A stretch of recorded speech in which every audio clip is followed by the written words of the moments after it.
In June of 1793, as the Girondins were guillotined in Paris, Georges Danton was recuperating in his lavish estate in the Aube, hunting, drinking, chatting, and generally lounging about. Strictly speaking, his reason for this self-imposed exile was recovery from a nasty bout of illness he had suffered throughout the summer. By late June he was fully recovered, but felt no great desire to return to the political melee in the capital. One reason for this was what we'd recognise today as depression. In February, the love of Danton's life had died giving birth to their fourth child. Antoinette Danton, née Charpentier, was a Parisian through and through, and had lived with Danton in the Café Procope all throughout the Revolution. Theirs was a profoundly loving, but imperfect marriage. Danton, as had most of the revolutionary leadership, had not only done quite well for himself economically, but also romantically. Georges was infamous for his many affairs. Nonetheless, their love had endured, and when Danton received word that Antoinette had died, he raced back from his assignment in Flanders. He found her already buried, but seeking closure, he had her disinterred so he could bid her farewell. Antoinette would enter the pantheon of revolutionary martyrs, despite some backlash, as Danton sank into a deep depression. His sickness, therefore, may well have been a very fortuitous thing indeed, as it gave him a chance to recharge his batteries. It also gave him a chance to remarry, this time to a 16-year-old named Louise. Old habits die hard. Word of the purge of the Girondins reached Danton's ear in late June. His reaction was decidedly pessimistic. He did not mourn the Girondins, but he did see himself in them. Danton predicted with a crystal ball, "We Jacobins deserve death as much as the Girondins, and we shall share the same fate as them." Staying away from Paris became less and less viable as the months wore on. Urgings from fellow Jacobins were now impossible to ignore. So despite strong reservations, Danton had to return. He was needed in Paris. When he returned in November, he found the capital riven by factional divides, on the verge of an all-out civil war. The Montagnard, the left-wing radical coalition, which had seen Louis guillotined and the Girondins purged, had completely disintegrated. Victory against the king and the moderates had fractured the marriage of convenience that undergirded their alliance. The hyper-radical Enragés, exemplified by the arch-propagandiste Jacques Hébert, waged this fratricidal civil war against their former allies, the Jacobins, led by Maximilien Robespierre. This war had been escalating since June, characterized by public declamations, mutual recriminations, and violent clashes between partisans of both sides. Fundamentally, this conflict was born out of irreconcilable visions for the future of the revolution.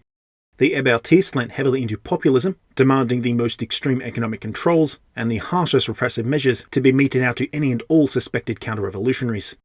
Then there were the Jacobins, who had reluctantly signed on to such economic interventionism and repressive measures, only to find that they were still losing ground to the populists for not going far enough, fast enough. That being so, the Jacobins were far from uniform in their disdain for the Hébertists or their vision. Jacques-Nicolas Billaud-Varenne and Collot d'Herbois were outspoken Hébertists both, who pushed the Enragés' vision from within the Jacobin club. There were also those who, as we shall see, hewed a more moderate tolerant line, and would come to side with Danton. Robespierre exerted his own conservative influence, and held together through his sheer gravitas the rump of the Jacobins. We might call them the Robespierrists. Though let's be clear here, they are not political conservatives. These are the Jacobins after all. Robespierre's lot are those who are temperamentally conservative, essentially wanting to keep things the way they are, and limit the influence of the populists.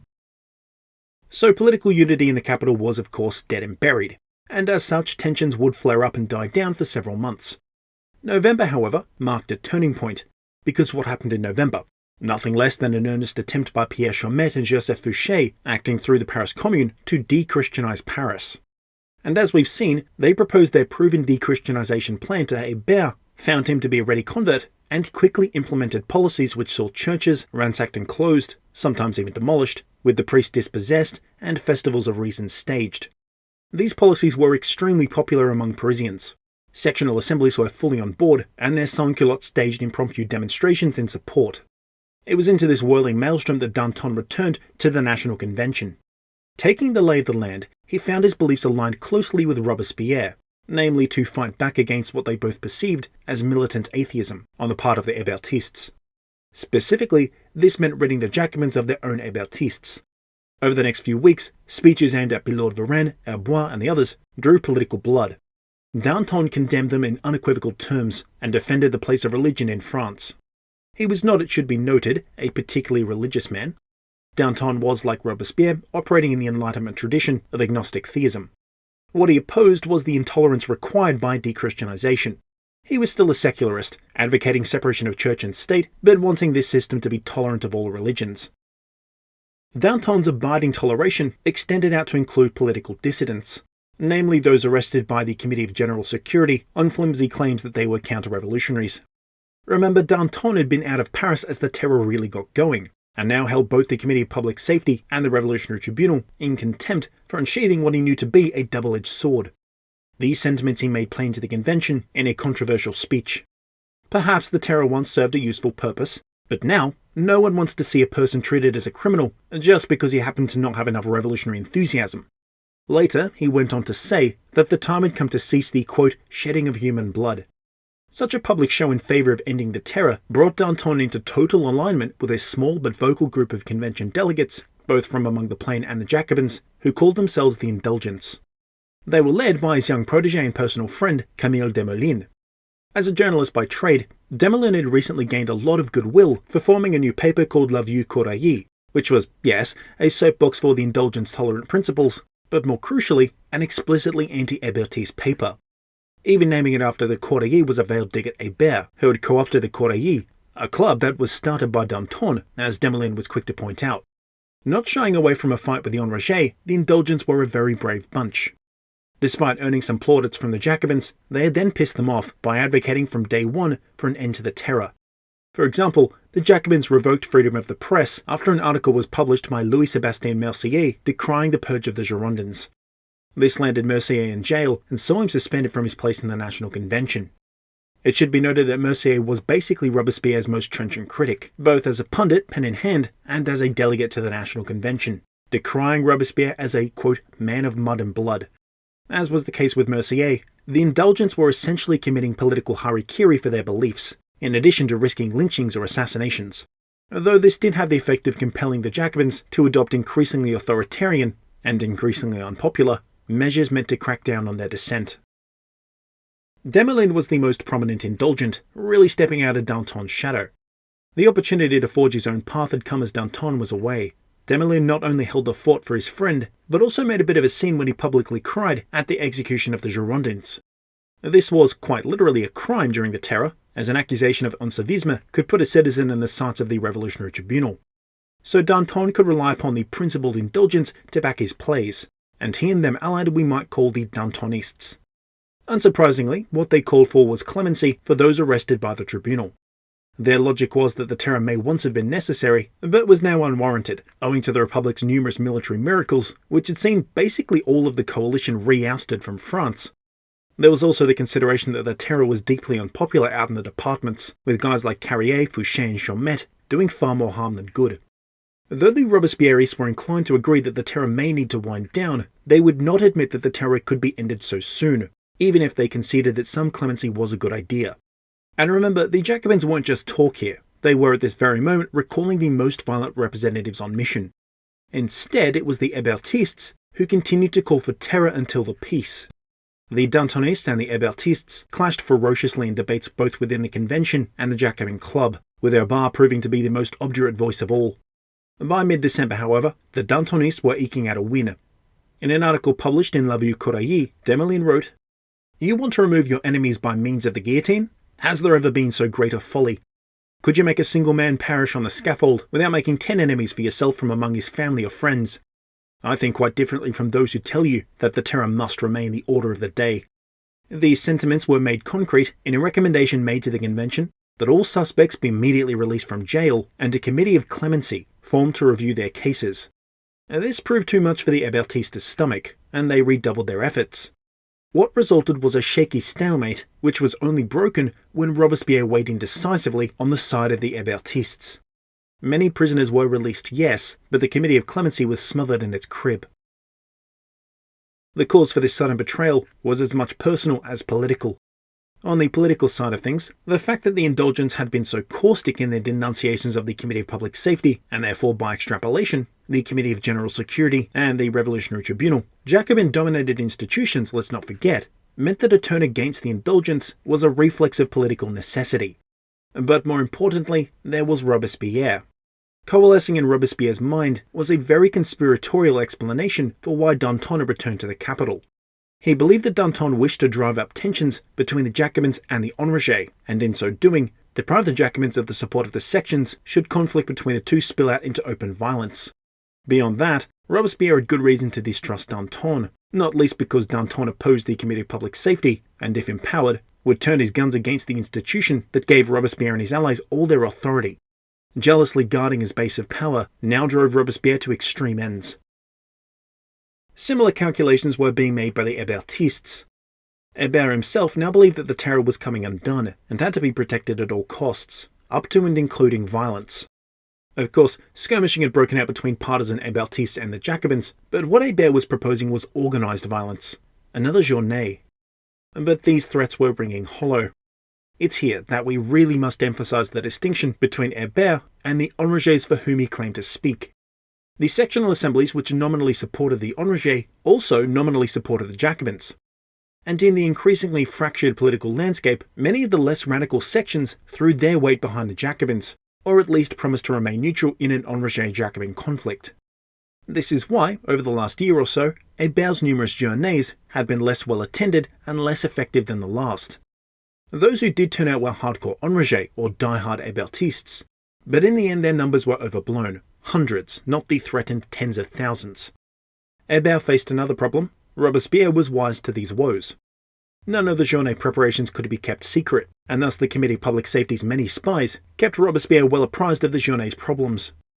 And in this moment of vulnerability, Robespierre struck, making known to the National Convention the extent of Hébert's plans, which he deliberately misrepresented as a foreign plot, owing to the large number of non-French who swelled the ranks of the Enragés. Speech over, Robespierre put the committee to work suppressing the Hébertists, while he and Couthon departed the capital on business. Even with the walls closing in, Hébert refused to give up. In fact, he did quite the opposite. He was still determined to stage a final journée. What Hébert hoped to achieve was probably a regime change. Things had gotten to the point where the acrimony between the Enragés and the Jacobins was utterly irreconcilable, and now, he believed, was the time to act, as both Robespierre and Couthon were out of the capital, leaving the Jacobins, at least theoretically, quite vulnerable. Hébert purported to act on behalf of Paris, well, the only portion of Paris that he believed mattered, the sans-culottes, the patriots, the poor and the downtrodden masses. But while this may once have been true, Hébert had severely overestimated his power and popularity. Acting through the Courtier Assembly, Hébert still had the clout needed to get the Assembly to reluctantly declare themselves in insurrection on March 4th. But he had no means of compelling the sections to actually join the insurrection. Even his allies, Billaud Varenne and Herbois, were standing to one side, unwilling to outright endorse the journée they knew was doomed to fail. It was only a newfound ally, Jean-Baptiste Carrier, who actively supported Hébert. Carrier had been recalled in February as a part of Robespierre's clamping down on the representatives responsible for exceeding their mandate. The same thing had happened to Herbois after his cruelty in Lyon came to light. Carrier's own crimes in Lyon, and more recently Nantes, meant that he was likely not long for this world, so he hitched his horse to Hébert in hopes of evading Madame la Guillotine. In the event, these hopes were dashed. Only 2 sections were prepared to join the journée, which basically nipped the whole thing in the bud. The oh shit moment had now arrived for the Courtier Club, who realised just how precarious their position had become. Already the Jacobins had shown a willingness to suppress Courtier activities when they stepped out of line, so naturally many members feared the worst now that they were in open revolt, but had no means of actually following through. These fears were well founded. On March 13th, a large coordinated police sweep picked up most of the Hébertistes and other insurrectionaries. This had been done on both the orders of Couthon and Robespierre, who had returned just in time the day before. Herbois and Billaud Varenne tried to intervene, warning that these arrests might garner sympathy for Hébert, but in the end they backed down, and no such upswing in support ever occurred. More arrests and crackdowns followed over the next few days, until, on March 18th, the Courtier came to offer their surrender. Hats in hand, a small Courtier delegation went to the Jacobins. They found Robespierre completely unwilling to entertain their delegation. The delegates were hounded and harangued by the Jacobins, and then promptly arrested. Among the arrested Hébertistes are some names familiar to us. Pierre Chaumette was suspected by Robespierre for zealous pursuit of de-Christianization. Stanislas Maillard, detained but not tried, was held in prison until he succumbed to illness. Antoine-François Moreau was an obvious Hébert ally. Charles-Philippe Ronson, recalled from the Vendée, was also a staunch Hébertiste, as well as a sharp military leader. I'll also mention Jean-Baptiste Bouchotte, the Minister of War, and Charles-François Vincennes, his 2IC. Both were arrested for A. being Hébertistes, and B. to take the blame for military failures. More interestingly though, among those arrested were several bankers with ties to the Hébertists. And here's the really important part, their names. Conrad de Kock, a Dutch banker, a Belgian named Proly, a Spaniard named Guzman, Friedrichsen from Denmark, Anacassis Clootz, a Prussian, and again Murmero, who was of Italian origin. Robespierre believed that this was definitive proof of foreign plots to undermine the revolution. And as the Hébertists went to trial, this was basically what Chief Prosecutor Tonville led with. The very real insurrection was so ineffectual that Tonville found the Jacobins better served by buying into Robespierre's concocted conspiracy about the existence of a foreign plot. He was also made of the many shady dealings by almost all of these men, most of which involved defrauding the East India Company, something I'll go into detail about in a bit. The trials ended after 3 days on March 24th, and can you guess what the verdict was? Yeah, so all the Hébertists were found guilty and sentenced to death, and there was to be no delay. They were taken straight from the courtroom to the guillotine and dispatched one by one. The immediate turnaround caught Jacques Hébert by surprise, and he was just a mess. Hyperventilating, fainting, wailing. The Sansons didn't make things any more pleasant. They put a lock on the blade and let it fall 3 times, coming to rest just above Hébert's neck, much to the enjoyment of the crowd. On the 4th fall, Hébert's cries were cut short.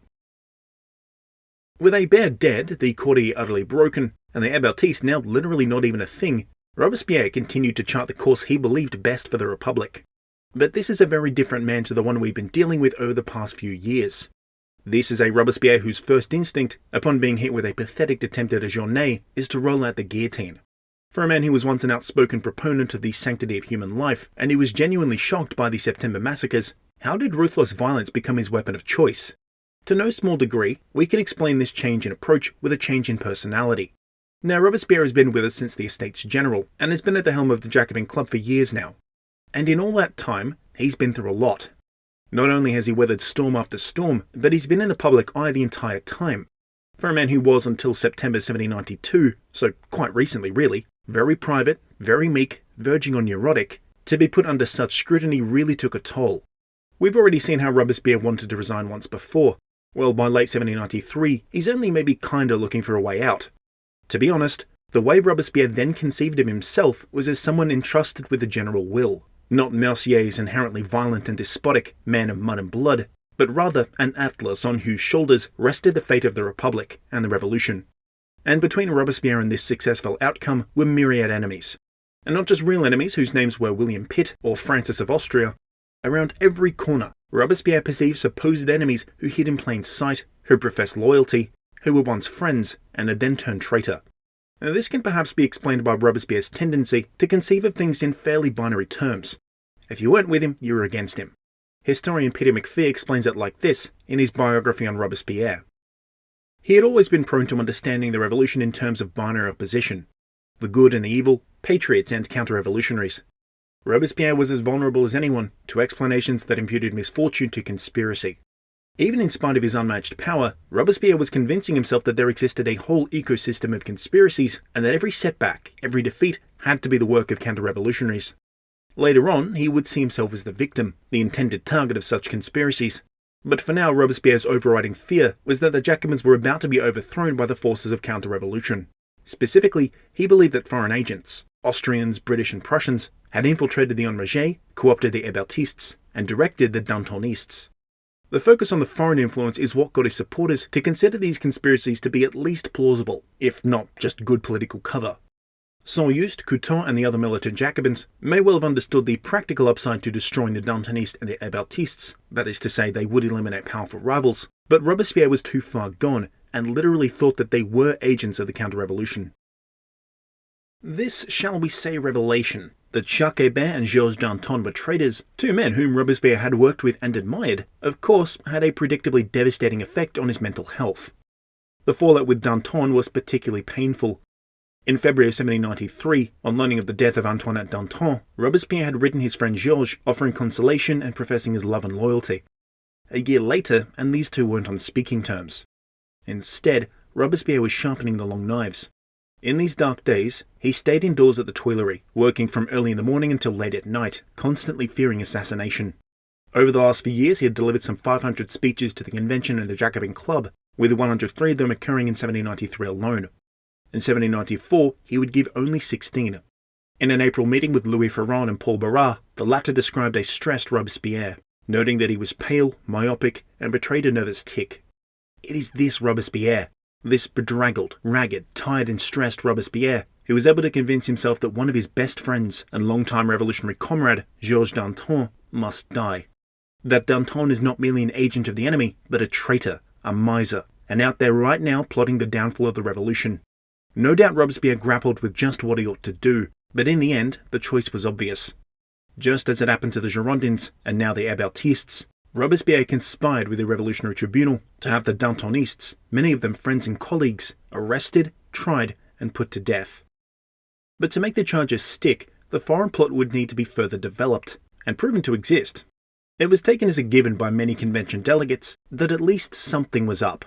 Back in November, Robespierre had headed a report commissioned by the Committee of Public Safety, and which had been months in the making, detailing the severity of the Republic's situation. The report is noteworthy in that it determines foreign influence to be the ultimate factor behind the counter-revolution. This foreign influence came not merely from state actors, like Britain or Austria, but also foreign nationals residing in France. More specifically, Robespierre made pretty accurate claims that France's diplomatic isolation from a traditional ally, the Ottoman Empire, and fellow republic, the United States of America, was the work of British diplomats. He then noted what he believed a French defeat would mean. Alsace-Lorraine and Flanders would be ceded to Austria, the south would go to Spain, and Britain would take the colonies, install the Duke of York as king, sever France from the Occitane, and then rule the south as a federated dependency. Most of this was based off of a confusing mix of common sense. Presumably Spain would want Roussillon back, and then there was the utter moon logic.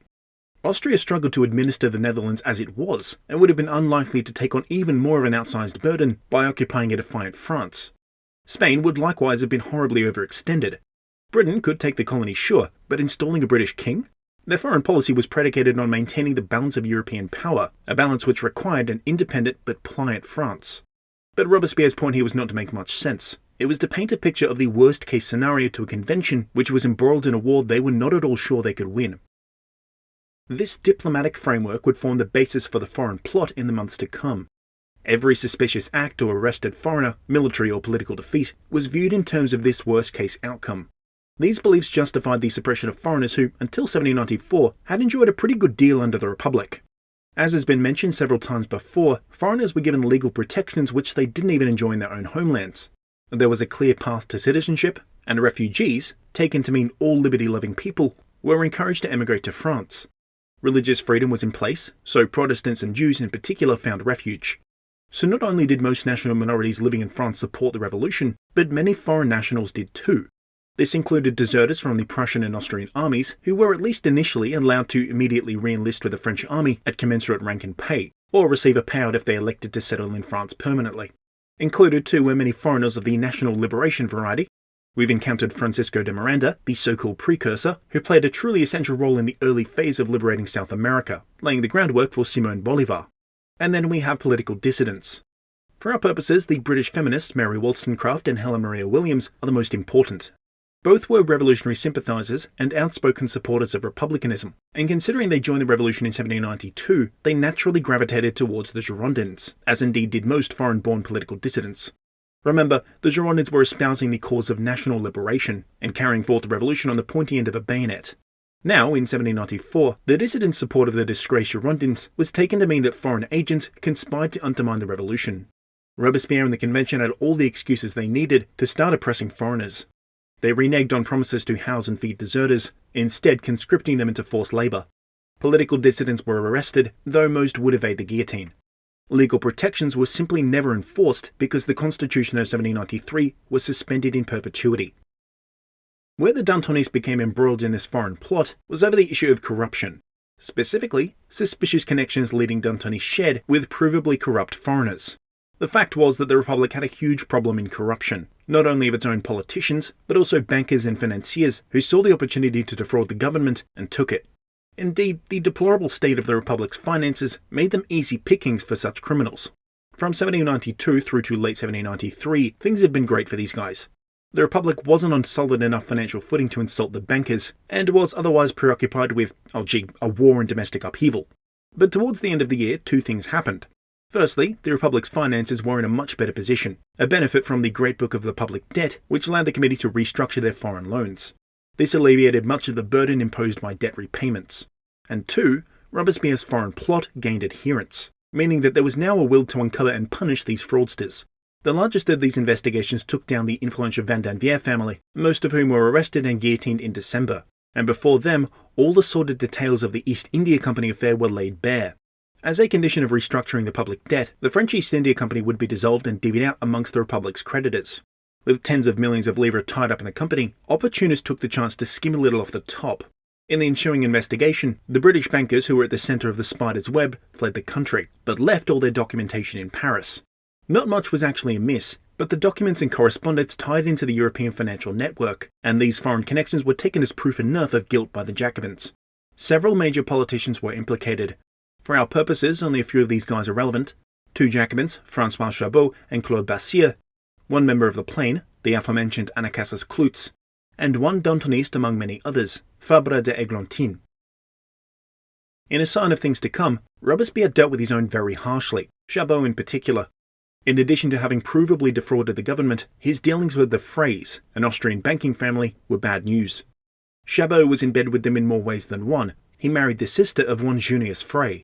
When evidence of these double dealings was presented in a Jacobin Club meeting in November, Chabot countered with his own conspiracy theory, that he was, in fact, working in secret to infiltrate the actual conspiracy, which itself was being led by, among others, Eglantine.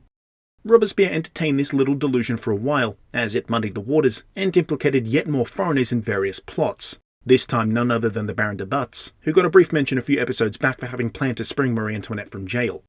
But either way, it ended up counting for naught, and Chabot ended up being found guilty and executed in March, along with the Hébertistes. As for Clootz, well, he was Prussian-born, and only made a citizen in September of 1792. Even at this early stage, Robespierre's aversion to foreigners was apparent, and despite Clootz's fierce republicanism and radical stance, he was excluded from the Jacobins on Robespierre's orders. Ostensibly, though, this was done because Clootz was rich and of noble birth. In December, he was ensnared in the East India affair and connected to the executed Vandenvière. Clootz met Madame la Guillotine in April. Next on the hit list was Eglantine, whose part in the affair was never in doubt, and only confirmed by an investigation into his finances. Moreover, considering that Eglantine was extremely close to Danton, Eglantine was godfather to Danton's children, it was taken as given that Danton at the very least knew about the East India Company affair and chose not to notify the authorities. There were some more circumstantial bits of evidence. Danton didn't really get a nice place in the Orb on a civil servant's salary. In addition to charges of corruption, Robespierre made more familiar claims of moral impropriety, publicly denouncing Danton's infidelity. Indeed, Robespierre was a very reserved man and found Danton's overt sexuality very off-putting. This aversion did not extend to Desmoulins, who Robespierre was inclined to spare. That was until Saul Neust thoroughly impugned him as a coward and guilty of ensevisme. Outmaneuvered so profoundly by Robespierre, there was no way Danton, Eglantine and Desmoulins would ever evade the guillotine. They had many sympathizers, but few allies. Moreover, they controlled nothing in the way of institutional power. Danton's scruples had seen him abandon such power on ethical grounds. And though Desmoulins and Eglantine had propaganda networks, both were too moralistic, too principled, to reconcile themselves to the power of the tribunal, the committee, or even really the convention, unless the terror was ended. Robespierre, even at this late stage, was not fully committed to pulling the trigger. This was not out of any high-minded principle. Robespierre knew that such a move would be unpopular. But the decision was made for him when word came through that the Paris Commune might soon be controlled by the Dantonists. As it was, the Commune had been the institutional bedrock of the Hébertistes, but was effectively neutralized by the rapid-fire arrest and execution of most of their ranking members, all of whom were Hébertistes. Loath to elect any Robespierrists to replace them, the Commune had instead turned to the Dantonists and elected them in landslide victories. The prospect of Danton gaining an institutional base of support sealed his fate. In a candlelit emergency meeting, the Committee of Public Safety convened. Heated debate followed in which all committee members, bar Robespierre, protested the arrests. Robert Lindet, in particular, refused to support the arrest on the grounds that it was a political squabble that had nothing to do with his purview, food and logistics. Pierre Roule likewise refused, as Danton was his close friend. Nonetheless, browbeaten and tired, the rest of the committee followed Robespierre's plan of action. The Dantonists would follow the Hébertistes. Orders for their arrests went out on March 30th. They were tried a few days later on April 4th, and we've seen some bullshit at our big show trials, have we not? But the trial of the Dantonists takes the cake for all the wrong reasons. Even before the trial began, Robespierre put paid to any notions of a fair trial. After explaining the arrest to the convention on the morning of the 31st, he went on to format the trial thus that the jurors would all be Jacobins and there would only be 7 instead of the required 12, so that a deadlock was impossible. He also denied a request by Louis Legendre that Danton be given a chance to speak in his own defense before the convention, if only because he had been so instrumental in founding the Republic. But this was a chance Robespierre would not take. Not only was Danton a fine public speaker, but he also had friends in the convention. In response to Legendre, Robespierre delivered an infamous rebuttal. No, the question is not whether a man has performed any particular patriotic act, but what his whole career has been like. In what way is Danton different to Lafayette, to Dumouriez, to Brissot, to Hébert? What is said of him that is not said of them? And yet, did you spare them? Vulgar minds and guilty men are always afraid to see their fellows fall, because, having no longer a barrier of culprits before them, they are exposed to the light of truth. But if there exist vulgar spirits, there are also heroic spirits in this assembly, and they will know how to brave all false terrors. Besides, the number of guilty is not so high. Crime has found but a few culprits among us, and by striking off a few heads, the country will be delivered. Whoever trembles at this moment is also guilty. Though Danton was popular, Robespierre was just that much stronger. Voices like Legendre's, arguing for clemency, were quashed. Attention then returned to the trial. There was the issue that not enough evidence existed to convict Danton on charges of corruption. And even if there were, it might not be enough to get the convention to consent to a sentence of death. So Robespierre threw Danton, Églantine and Desmoulins over to the Revolutionary Tribunal. The list of charges, drafted by Saint-Just and confirmed by a convention vote, were now handed over to prosecutor Tinville, and they were just fucking deranged. Conspiracy to overthrow the Republic, install an Orleanist monarchy, laughing whenever the word virtue was used, saving Brissot from the September massacres, and subverting the general will. Like I said before, moon logic. Nonetheless, Tinville had a tough time making the charges stick. The 7-man jury was stacked with Jacobins, yes, but included men who were former or current friends of Danton. They fell into 2 camps. Men like Joseph Superbille, Robespierre's personal physician, who, though an admirer of Danton, was convinced of his guilt. Then there were men like Joseph Cambon, who didn't believe Danton was guilty at all. Moreover, Tinville had been given only a few days to construct a case, not enough time to base anything in much evidence. For some of the defendants this was okay. There was some evidence of corruption for most of them. But for guys like Aurore de Seychelles, who was literally straight up here on made-up charges of selling secrets to the coalition, Tinville had to retort to character attacks. This was especially the case for Danton and Desmoulins, for whom there was very little evidence of corruption. For the first day, Danton was defiant, and won the support of the crowd and jury, showing off his ineffable ability to win over the people. Even Westermann, returned from the Vendée, shot up from the crowd and demanded Tinville try him too. Tinville politely declined, saying that this was all a formality. Here Danton's quick wit served him well. He said, "We are all here as a formality," which sent the spectators into hysterics. When asked for an address, Danton remarked, "Soon oblivion, and then in the pantheon of history." In another instance, Danton singled out Cambon when he laughed at one of Tinville's particularly ridiculous charges, demanding that the laugh be noted as evidence that the jurors found the evidence to be literally laughable. As Tinville made further ineffectual attacks, Danton replied that he knew what the end of this trial would be, and asked for no pardon, that he would go to his death willingly and without a guilty conscience. Indeed, even on the night of his arrest, Danton was at his home and forewarned that the National Guard were coming for him. He could have escaped if he wanted to, but he chose to stay. So realizing that this was the end, he used this chance to defame the committee, the tribunal, and Robespierre, describing all 3 as part of a dictatorship. Throughout the defense, Martial Hermin, the presiding judge and tribunal president, had tried to interrupt or stop Danton, but to no avail. As the day drew to a close, and Danton continued to speak, Martial finally convinced him to shut up on the promise that things would continue where they'd left off. This was a lie. Tinville and Hermin were shocked by how the day was going, and wrote a desperate plea to the committee, demanding that they do something to prevent Danton's calling of witnesses for their defense, something both were convinced would sway the jury to vote for acquittal. And it's here that things get nasty. The letter was sent to the convention in the late afternoon. It caused a bit of a hubbub when it arrived, with Saint-Just reading the letter out loud to the convention. Or at least, he read what they thought was the letter. In the split seconds between receiving the letter, or being forewarned of its arrival, Saint-Just realized that simply reading it aloud and asking the convention to vote in favor of silencing Danton and the rest would be a disaster.